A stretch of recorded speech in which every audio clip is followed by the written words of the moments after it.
9 अगस्त 2024 को कोलकाता के आरजीकर हॉस्पिटल में 31 ईयर्स की पीजी डॉक्टर का उस हॉस्पिटल की सेमिनार हॉल में बड़ी ही बेरहमी से रेप और मर्डर कर दिया गया।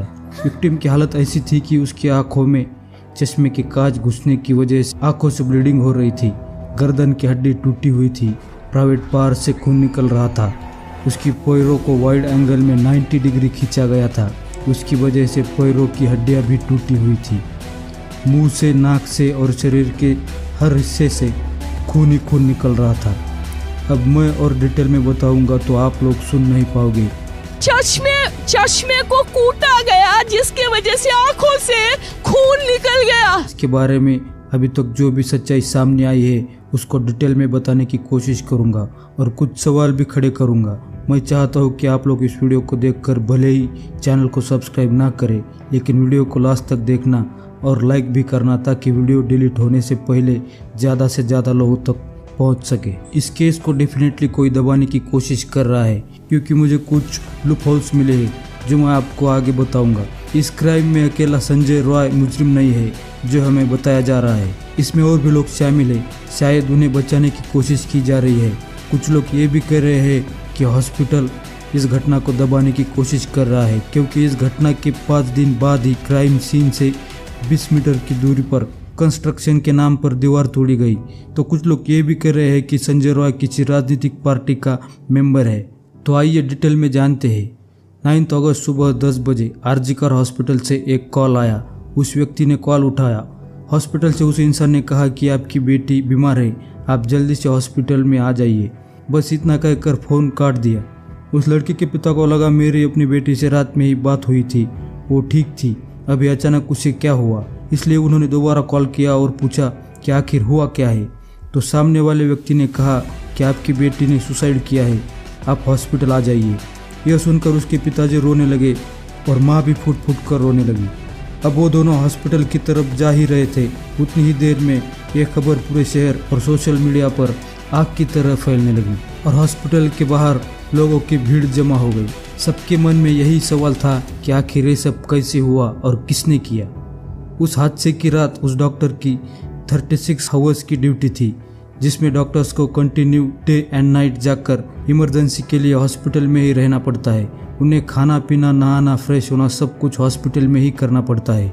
उस रात भी विक्टिम और उनके 4 साथी सेमिनार हॉल में नीरज चोपड़ा की मैच देखते हुए खाना खा रहे थे। रात के 3 बजे उन्होंने डिनर किया और अपने अपने ड्यूटी पर चले गए, लेकिन विक्टिम यानी लेडी डॉक्टर थका हुआ महसूस कर रही थी, इसलिए उसने वहीं रुककर आराम करना ठीक समझा। सुबह के 4 बजे के करीब संजय रॉय उस सेमिनार हॉल में जाता है और डॉक्टर का रेप करता है। इसी दौरान डॉक्टर की मौत भी हो गई। इसके बाद सुबह 7:30 बजे बॉडी को देखा गया और जैसा मैंने शुरू में कहा था 10 साढ़े 10 बजे डॉक्टर के पिता को कॉल करके कहा गया था आपकी बेटी ने सुसाइड किया है। बॉडी को 7 या 7:30 बजे देखा गया और डॉक्टर के पेरेंट्स को 10 बजे बता दिया। इसके बावजूद उसके पेरेंट्स जब वहां पहुंचे तो उन्हें उस सेमिनार हॉल के बाहर 3 घंटों तक रोक के रखा गया। उसके पेरेंट्स रोते रहे, मिन्नतें करते रहे, हाथ जोड़ते रहे, हमें अपनी बेटी को देखने दो। फिर भी उन्हें बाहर रोक के रखा गया और 3 घंटों बाद अंदर जाने दिया। जब उस माँ बाप ने अपनी बेटी की बॉडी देखी तो उनका कलेजा फट गया। जैसे मैंने शुरू में कहा था, पूरे शरीर से और प्राइवेट पार्ट से खून बह रहा था, दोनों पाँव मुड़े हुए थे।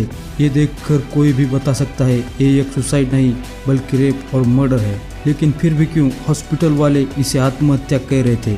क्यों उसके पेरेंट्स को 3 घंटों बाद बुलाया गया और क्यों उन्हें 3 घंटों तक हॉल के बाहर रोक के रखा गया?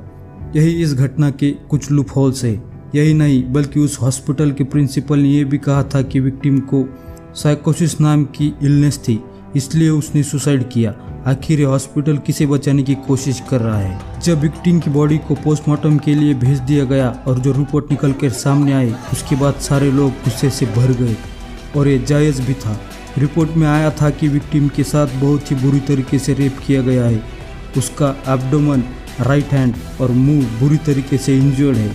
उसका कॉलर बोन बुरी तरीके से टूटा हुआ है। पोस्टमार्टम की रिपोर्ट से ये बात तो साफ हो गई कि ये कोई सुसाइड नहीं बल्कि रेप और मर्डर है। तब पुलिस ने इन्वेस्टिगेशन शुरू किया। सबसे पहले उन्होंने हॉस्पिटल के सीसीटीवी फुटेज चेक किए तो उन्हें पता चला कि रात के 4 बजे संजय रॉय सेमिनार हॉल में गया था और उन्हें वहाँ बॉडी के पास एक ब्लूटूथ डिवाइस मिला जिसे ऑन करने पर पता चला कि यह संजय रॉय का ही है। उसे गिरफ्तार भी कर लिया गया और उसने अपना गुनाह कबूल भी कर लिया। लेकिन सवाल यह है कि आखिर संजय रॉय है कौन? संजय रॉय एक वॉलंटियर था, यानी कि पुलिस को ट्रैफिक के समय या ऐसे ही छोटे मोटे काम के समय मदद करने वाला। वो कोलकाता पुलिस का स्टिकर अपने बाइक पर लगा के घूमता था और कोलकाता पुलिस की टी शर्ट और कैप भी पहनता था। यह आदमी ना पुलिस वाला था ना हॉस्पिटल में काम करने वाला, फिर भी उसे रात के 4 बजे हॉस्पिटल में एंट्री कैसे मिली? अब ये तो आपने सुना होगा कि संजय की 4 शादियाँ हुई थी और उसकी 3 बीबियाँ उसे छोड़कर चली गई उसके इसी बर्ताव के कारण। लेकिन इसके अलावा ये भी पता चला है कि संजय रॉय का ये पहला क्राइम नहीं है। इससे पहले उसने आरजीकर हॉस्पिटल से ही एक महिला का नंबर चुरा कर उसे फ़ोन करके धमकाता था कि मुझसे मिलने आ जाओ। इसके अलावा कुछ महीनों पहले ही एक लेडी डॉक्टर ने संजय के ऊपर मिसबिहेविंग का केस किया था। इतने सारे क्राइम करने के बावजूद उसके ऊपर कोई एक्शन क्यों नहीं लिया गया? आपको क्या लगता है कि इस क्राइम में संजय के अलावा और भी लोग शामिल हैं? क्या इस केस को यहीं पर दबाने की कोशिश की जा रही है? कमेंट में बताना।